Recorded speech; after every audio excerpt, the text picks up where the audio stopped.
শুরুতে যে বিষয়টা নিয়ে কথা বলবো সেটা হচ্ছে অষ্টম শ্রেণীর বিজ্ঞান বইয়ের আলোর অধ্যায়টা। আর এইখানে আমি যেভাবে তোমাদের বইয়ে অধ্যায়টা আছে সেটাকে প্রশ্ন ভিত্তিক আকারে মানে প্রশ্ন আকারে সাজিয়েছি। তো এই প্রশ্নগুলো মোটামুটি পড়লে বইয়ের পুরো বইটাই কভার হয়ে যাবে। তো শুরুতে যে প্রশ্নটা আছে সেটা হচ্ছে আলোর প্রতিসরণ ব্যাখ্যা করো। তো আলোর প্রতিসরণ ব্যাখ্যার বিষয়টা যদি আসে তাহলে আমাদেরকে আগে বুঝতে হবে যে আলোর দুই ধরনের ঘটনা ঘটে, একটা আলোর প্রতিফলন আর এটা কি প্রতিসরণ। তো প্রতিফলনের টপিকটা এখানে বলে নাই, প্রতিফলনের টপিকটা ক্লাস 7 এবং অন্য ক্লাসে আলোচনা করা হয়েছে। তো শুরুতে দেখো যে প্রতিফলন কাকে বলা হয় একটু বলি আমি বিষয়টা। যে আলো যখন এক মাধ্যম থেকে দুইটা মাধ্যম থাকে সবসময়, একটা হচ্ছে হালকা মাধ্যম, বায়ু মাধ্যম, পানি মাধ্যম বা কি মাধ্যম, পানি মাধ্যম হইতে পারে, এটা কি ঘন মাধ্যম হইতে পারে, যে কোনো দুইটা মাধ্যম হইতে। আলো যখন একটা মাধ্যম থেকে আসে, যেমন হালকা মাধ্যম থেকে হালকা মাধ্যমে আসলো, আসার পরে এই যে দুই মাধ্যমের বিবর্তন মানে হালকা আর ঘন মাধ্যমের মাঝখানে যে অংশটা আছে সেটাকে বলা হয় কি দুই মাধ্যমের বিবর্তন। বিবর্তনে বাধা পেয়ে যদি পুনরায় আবার প্রথম মাধ্যমে ফিরে আসে সেটাকে বলা হয় প্রতিফলন। আর আলো যদি এই হালকা মাধ্যম থেকে মানে প্রথম মাধ্যম থেকে যদি দ্বিতীয় মাধ্যমে প্রবেশ করতে পারে সেটাকে বলবো আমরা প্রতিসরণ। তাহলে কথাটা এভাবে বলছে দেখো যে আলো সরলরেখায় চলে, যে আলো যখন একটি হালকা মাধ্যম থেকে ঘন মাধ্যমে প্রবেশ করে তখন তার গতিপথের দিক পরিবর্তন করে, আর এই ঘটনাকে বলা হয় আলোর প্রতিসরণ। তো আমরা শুরুতে দেখি এই যে এখানে আমাদের চিত্র যেটা আছে সেখানে চিত্রের মধ্যে বলছে এ ও যে আলোক রশ্মিটা এই যে দেখো এ এবং ও পুরা যে আলোর যে ঘটনাটা বলছে এই রশ্মিটা এখানে প্রবেশ করছে, প্রবেশ করার পর এটা সোজা যাওয়ার কথা ছিল, কি ওপি পথে যাওয়ার কথা ছিল, সেই ওপি পথে না গিয়ে গেছে কোন কোথায় ওবি পথে, সেটা কি যায়। এই জন্য দেখো এখানে মোটামুটি তার কি করছে দিক পরিবর্তন করছে। তাহলে এটাকে বলা হয় যে আলো যখন এক মাধ্যম থেকে অন্য মাধ্যমে যায় তখন তার গতিপথের একটা দিক পরিবর্তন ঘটে, আর এই দিক পরিবর্তনের ঘটনাটাকে বলা হয় আলোর প্রতিসরণ। আচ্ছা, এরপর বইয়ের মধ্যে দেখবে এখানে জ্যামিতিক ভিত্তিক আকারে এ ও বি ও এইভাবে সাজানো হয়েছে। তো এখন আমরা পরে যে টপিকটা আছে যে আলোক রশ্মি কেন দিক পরিবর্তন করে, এই যে আমরা ঘটনাটা পড়লাম এই দিক পরিবর্তনের ঘটনাটা কেন ঘটে, তাহলে আমরা শুরুতে দেখি উত্তরটা কি লিখছি এখানে যে একটি স্বচ্ছ মাধ্যমে আলো সরলরেখায় চলে। যে কোনো স্বচ্ছ মাধ্যম যদি হয় আমাদের একদম টোটালি, যে কোনো যদি দুইটা মাধ্যম না থাকে মানে একটা মাধ্যম থেকে একটা মাধ্যমে যদি না যেতে হয়, যে হালকা হোক পানি অথবা যেমন আলোক রশ্মি তুমি কি পানি থেকে বায়ুতে গেল, ঠিক আছে, এরকম যদি না ঘটনা ঘটে তাহলে যে কোনো যদি একটা মাধ্যম থাকে তাহলে সেইখানে বলছে যে আলো সরলরেখায় চলবে। কিন্তু অন্য কোনো মাধ্যমে প্রবেশ করার সাথে সাথে তার আলোকীয় বৈশিষ্ট্য অনুসারে সে দিক পরিবর্তন করবে। তার মানে কি একটা মাধ্যম থেকে যদি আরেকটা মাধ্যমে যাবো, যেমন হালকা থেকে ঘনতে যাই অথবা কাছ থেকে বায়ুতে গেলাম, কাছ থেকে পানিতে গেলাম, এরকম যদি আমাদের কি হয় মাধ্যমে পরিবর্তন ঘটে তাহলে আলোর বৈশিষ্ট্য অনুসারে সে কি করবে দিক পরিবর্তন করবে।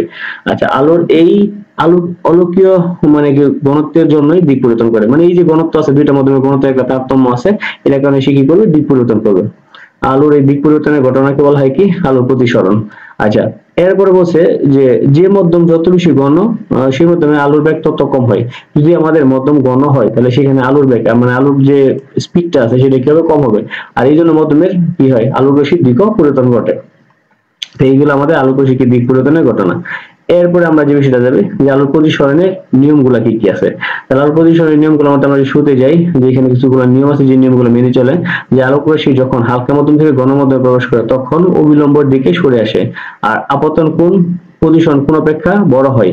তার মানে আলোক রশ্মি যখন আমাদের একটু খেয়াল করতে হবে এখানে আলোক রশ্মি যখন ঘন মাধ্যম থেকে হালকা মাধ্যমে যাবে, এখানে কোনটা কথা বলছে ঘন কোথায় হালকা থেকে কোথায় গণমাধ্যমে, এই যে দেখো হালকা থেকে গণমাধ্যমে প্রবেশ করছে, তাহলে কি ঘটনা ঘটতেছে অবিলম্ব থেকে তখন এটি অবিলম্ব থেকে সরে আসে এবং আপতন কোণ প্রতিসরণ কোণ অপেক্ষা বড় হবে। আপতন কোণ কোনটাকে বলা হয়, এই যে আমার এই যে এখানে এই যে রেখা আছে এটাকে বলা হচ্ছে আমার আপতন কোণ এই আপতন কোণটা, আর এই যে বি এবং এই যে রেখা আছে সেটাকে বলা হয় প্রতিসরণ কোণ।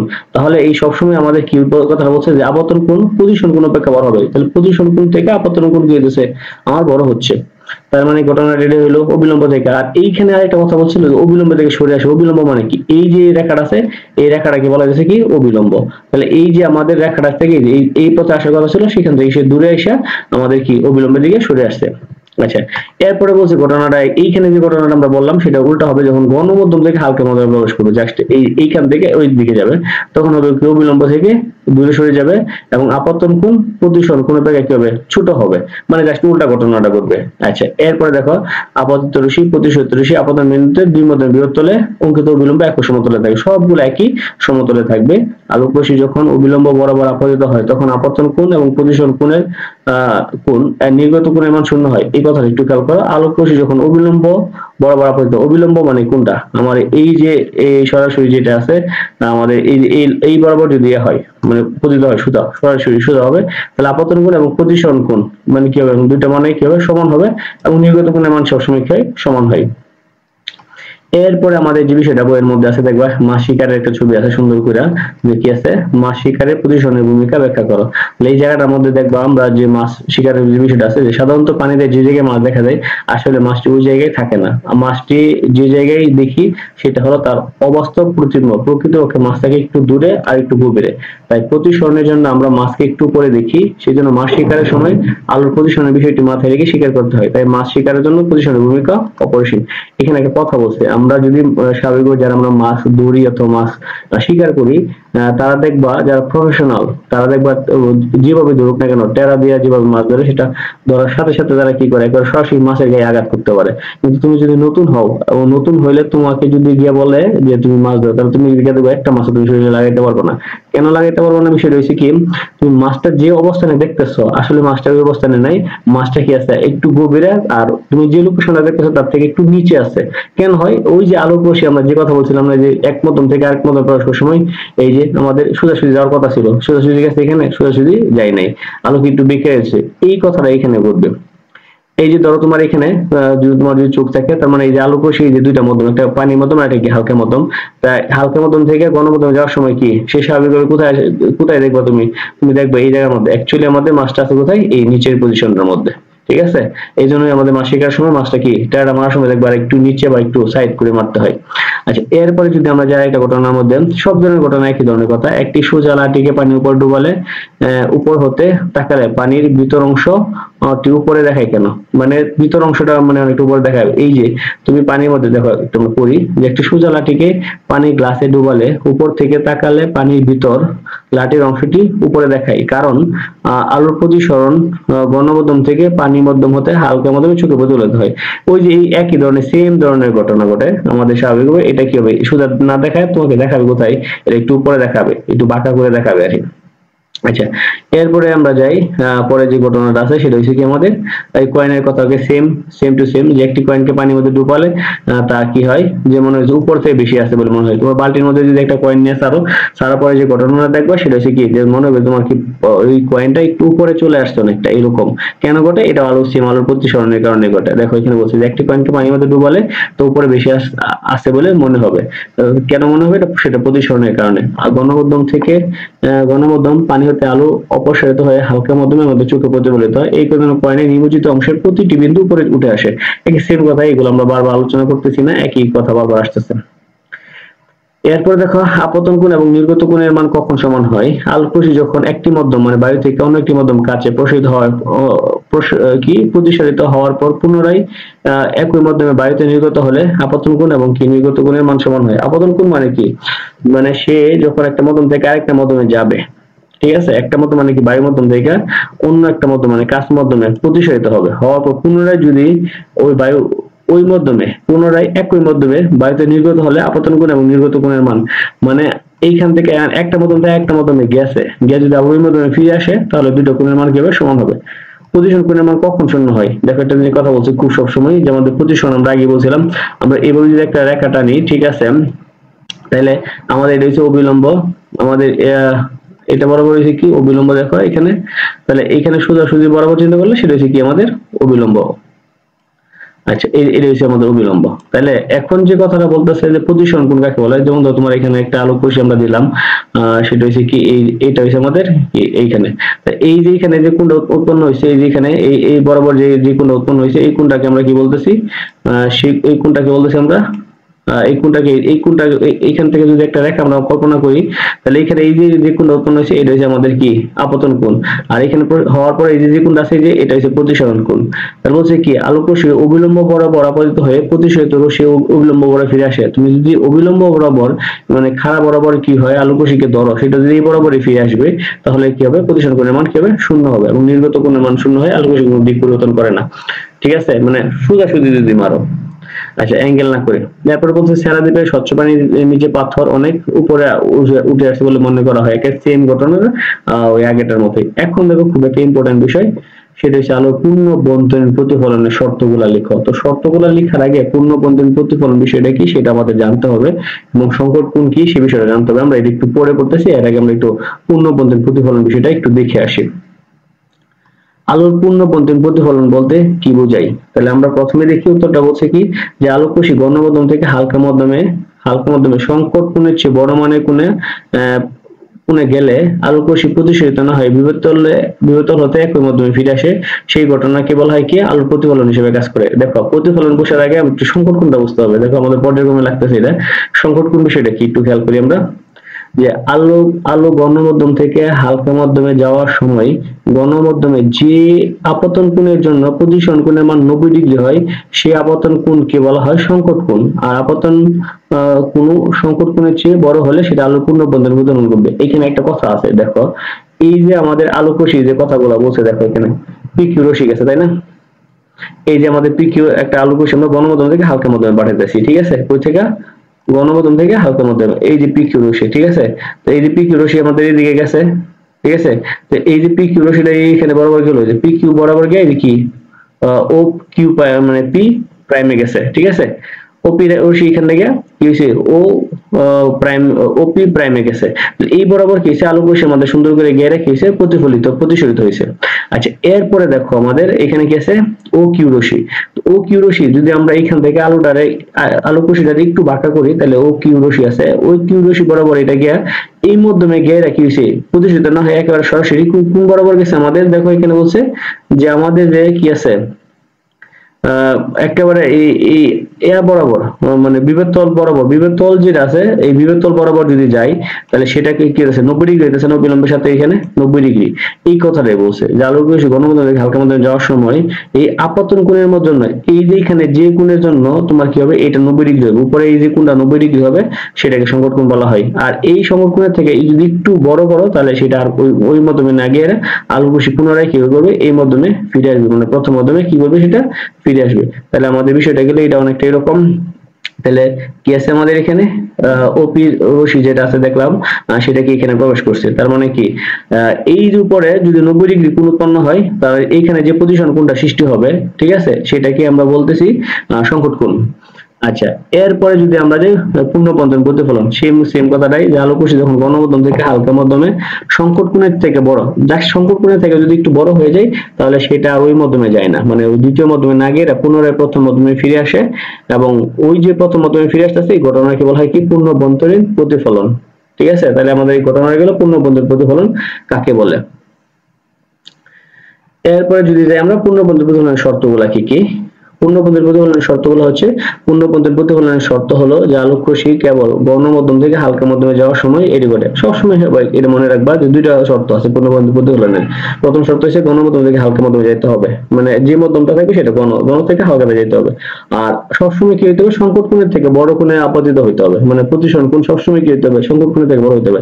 এজন্য গণমাধ্যমে আপতন কোণ অবশ্যই দুইটি সংকট কোণের চেয়ে বড় হইতে হবে। তাহলে এইগুলো আমাদের পূর্ণপন্থী প্রতিফলন টপিকটা খুব ইম্পর্টেন্ট। সংকট কোণ আমাদের দুইটা মোটামুটি হয়ে গেল। এরপরে দেখো সাধারণ প্রতিফলন এবং পূর্ণপন্থী প্রতিফলনের মধ্যে পার্থক্য কি আছে। প্রতিফলন হলো আলোর একটা ধর্ম।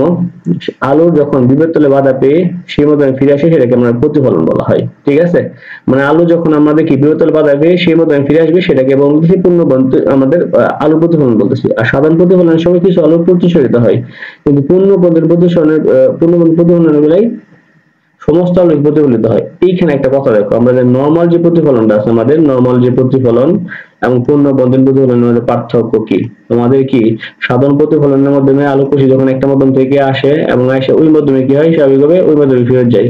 ঠিক আছে, তো এই যে ফেরত যেতেছে ফেরত গেলে সেটাকে আমরা প্রতিফলন বলতেছি। কিন্তু এখানে কিছু পরিমাণ আলো কি হবে প্রতিসরিত হবে, কিন্তু পূর্ণপন্থীর প্রতিফলনের বেলায় মানে সমস্ত আলো কি হবে প্রতিফলিত হবে, একটু আলো কি হয় না প্রতিসরিত হয় না। এখন তো আরেকটা খুব ইম্পর্টেন্ট টপিক, সেটা হচ্ছে কি আমাদের আপতন কোণ এবং সংকট কোণের মধ্যে পার্থক্য কি। আপতন কোণ এবং সংকট কোণের মধ্যে পার্থক্য করা হলো। দেখো যে আপতন কোণ হচ্ছে কি আলো যে কোণে বিবর্তনে আপতিত হয় সেটাকে আপতন কোণ বলা হয়। আর সংকট কোণ হচ্ছে কি আপতন কোণের যে মানের জন্য গণমাধ্যম থেকে হালকা মাধ্যমে আলোর প্রতিসরণ কোণ 90 ডিগ্রি হয় তাকে সংকট কোণ বলা হয়। সংকট কোণের সময় আমরা একটু আগে বলছি যে মানে সংকট কোণ হচ্ছে ওয়ান কাইন্ড অফ কি আপতন কোণ। ঠিক আছে, এক ধরনের আপতন কোণ, এবং এই আপতন কোণের কারণে যদি আমাদের প্রতিসরণ কোণ 90 ডিগ্রি হয় তাহলে সেটাকে আমরা সংকট কোণ বলতেছি। আপতন কোণ যে কোনো মাধ্যমে হতে পারে, সংকট কোণ শুধু কোনো মাধ্যমে হতে পারে। এই যে আমাদের দুটো পার্থক্য খুব ইম্পর্টেন্ট। এরপরে আমরা দেখবো অপটিক্যাল ফাইবার কি। অপটিক্যাল ফাইবার হলো একটা সরু নমনীয় কাষ্ঠতন্তু, মানুষের চুলের মতো চিকন নমনীয় আলোকরশ্মি ব্যবহার করে এটি ব্যবহার করা হয়, মানে আলোকরশ্মি পরিবহনের জন্য।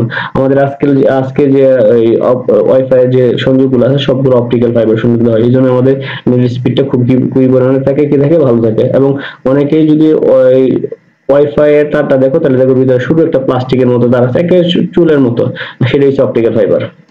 আর অপটিক্যাল ফাইবারে সবসময় পূর্ণকন্দের প্রতিফলন ঘটে। কেন ঘটে সেটা বলছে যে অপটিক্যাল ফাইবারের কোর এবং ক্লাডিং অংশ নিয়ে গঠিত।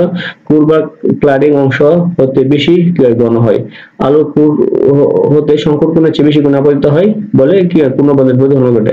আচ্ছা, এই প্রক্রিয়া চলতে থাকে যে পর্যন্ত আলোটা না বের হবে সেই পর্যন্ত কি হয়, এই প্রক্রিয়া চলতে থাকে।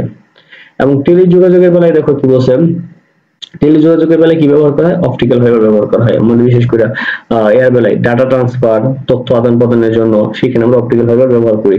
আর আমাদের তথ্যের জন্য বৈদ্যুতিক সিগন্যাল কি করে, আমরা যখন আলোটা পাঠাই তখন এই আলোক সিগন্যালটাকে কি করে বৈদ্যুতিক সিগন্যালে রূপান্তর করে। বিশেষ করে রাউটারের সাথে যে অনুটা আছে, অনুর কাজটা হচ্ছে কি যে আলোক সিগন্যালটাকে বৈদ্যুতিক সিগন্যালে রূপান্তর করা। এই জন্য অপটিক্যাল ফাইবারের যে জায়গায় সংযোগ আছে সেই সকল রাউটারের সাথে আমাদের অবশ্যই কি থাকতে হবে, সেই সকল রাউটারের সাথে অবশ্যই আমাদের অনু থাকতে হবে, ঠিক আছে। এবং এটা সুবিধা হয়েছে কি এখানে নয়েজ কম হয়, মানে নয়েজ বলতে এখানে বলতেছে যে আমাদের যে এগুলো আছে তথ্য আদান প্রদানের যে বিঘ্নগুলো আছে, মানে বাফারিং যেটা আছে সেটা, এবং তথ্য কি থাকে সুরক্ষিত থাকে এবং খুব স্পিডে কি হয় পরিবহন করতে পারে।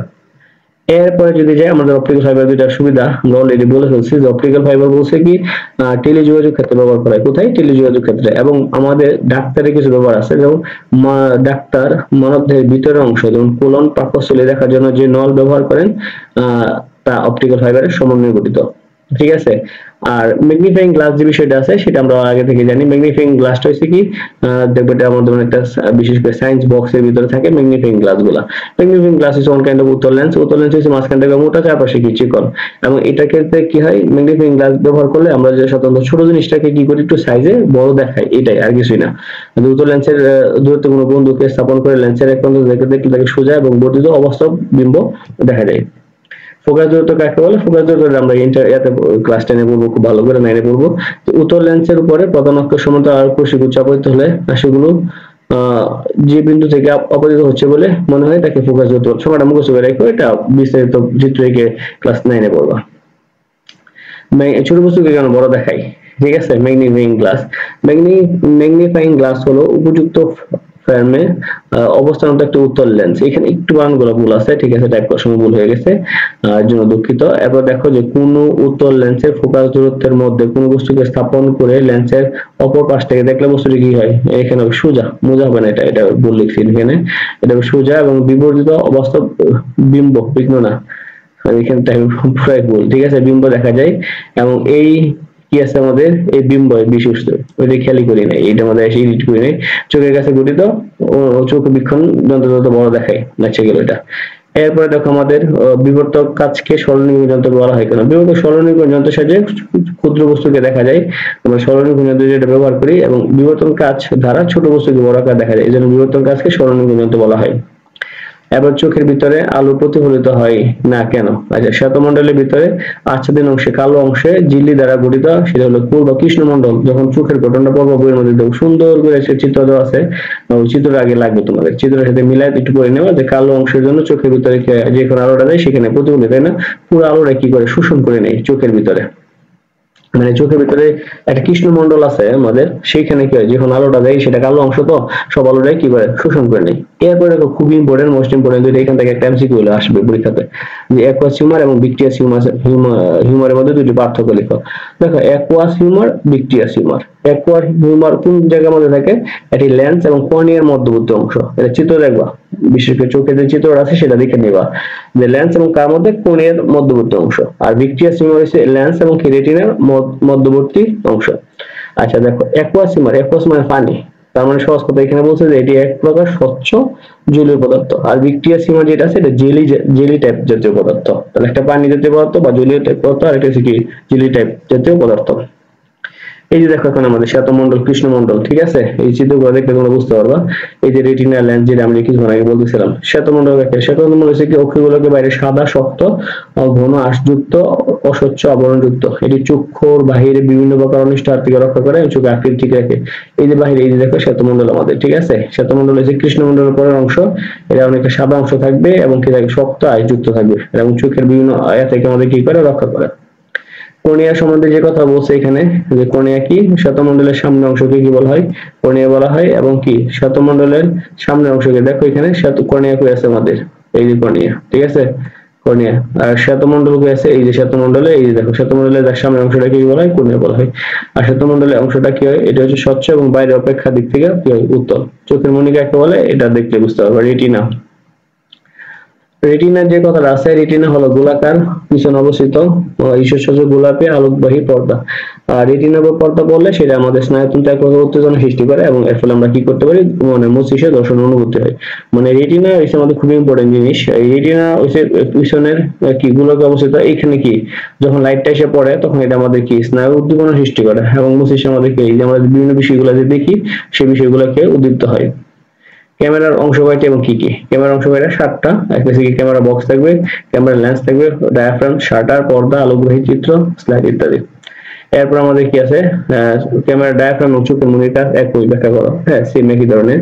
ক্যামেরা ডায়াফ্রামে বৃত্তাকার কি থাকে, ছিদ্র থাকে। এই ছিদ্র ছোট বড় করে প্রতিবিম্ব গঠনের জন্য প্রয়োজনীয় আলো ক্যামেরাতে প্রবেশ করানো হয়। ঠিক আমাদের চোখের মনির কেন্দ্রস্থলে একটা ছোট একটি গোলাকার ছিদ্র পথ আছে, যেটা চোখের মনি।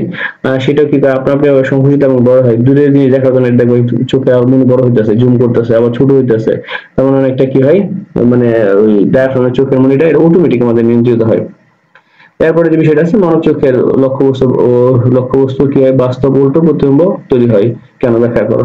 এটা হচ্ছে একমাত্র আমাদের মানব চক্ষু কি ধরনের, মানব চোখে আমাদের কোন ধরনের লেন্স আছে, উত্তল লেন্স আছে এবং এটি কোণের পাশে অবস্থিত। এই উত্তল লেন্সের ঘটনা হচ্ছে কি বাস্তব উল্টো খাটো প্রতিবিম্ব তৈরি করা। এইগুলো আমাদের আজকের অষ্টম শ্রেণী জীববিজ্ঞান, অষ্টম শ্রেণী বিজ্ঞান বইয়ের আলোর অধ্যায়টা, এবং পরবর্তী আমরা অন্য কোনো একটা টপিক নিয়ে আলোচনা করবো।